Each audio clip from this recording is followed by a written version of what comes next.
عبدالله بن عباس نه روایت تا عبدالله بن عباس نه روایت تا د حضرت عمر په باب چې حکایت تا یوه جګړه د منافق او یهودي وه پیښه شوې په خدمت کې د نبي وه پاک نبی چې د انصاف تله په لاس وه هر سړي ته په راستي او په اخلاص وه فیصله د یهودي په حق کې وشوه منافق دغه خبره خوښه نه شوه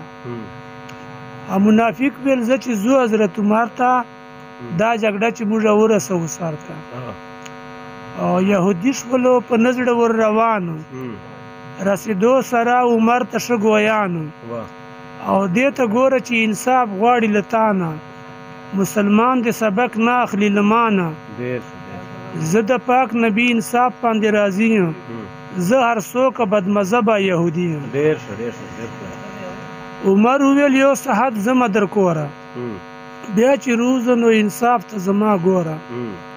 عمر لاړ په تلوار خپل کور ته رسیدو سره یې توره کړه راپورته چې راته په منافق یې وکه واره سر یې پرې کړه د هغه په یو ګزار ویلې دا زما انصاف زما فتوا ده پاک نبی نه غوره کومه فیصله ده